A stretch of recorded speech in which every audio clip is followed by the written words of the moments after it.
امروز داشتم قدم میزدم و توی راه این درخت زیبا رو دیدم. چقدر جالب، از قارچ در اومده، چقدر قشنگه، چقدر جذابه. وای خلقت خدا رو نگاه کن، خیلی برای من جذاب. ولی وقتی برگشتم دیدم نه، این درخت تنه قوی داره ولی دیگه داره خشک میشه.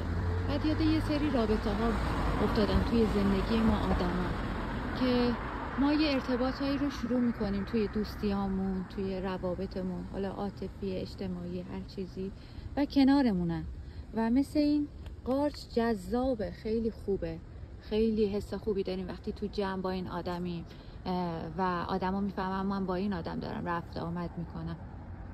ولی در واقع اینا دارن جون منو میگیرن، شیره وجود منو میگیرن. من ممکنه ریشه قوی داشته باشم، من ممکنه خیلی آدم موفقی بوده باشم، آدم خیلی معنوی بوده باشم، یا آدم خوبی بودم، توی حاشیه نبودم، خیلی محدودیت‌ها واسه زندگیم، واسه شخصیتم قائل بودم. ولی برای اینکه توی جمع این آدمایی که به ظاهر خوبن، جذابن، مورد تاییدن، خوش‌تیپن، پولدارن، حالا هر کسی هر چیزی که میخواد و دلم میخواد با اینا رفت آمد کنم، در واقع سبزی منو با اینکه من اصالت داشتم، ریشه داشتم، از من میگیرن. چقدر خوب میشه که ما این قارچهای زندگیمون رو یک بار برای همیشه تصمیم بگیریم از بدن خودمون بکنیمش، جداش کنیم و اونی بشیم که واقعا هستیم، اونی بشیم که واقعا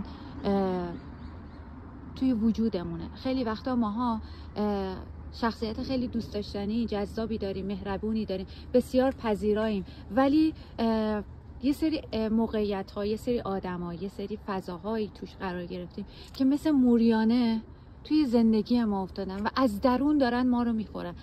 چی رو از بین میبرن؟ اون قسمت وجود مثبت منو، اون چیزی که همه ازش تعریف میکردن که این آدم صادقیه، این آدم رو راستیه، این آدم شفافیه.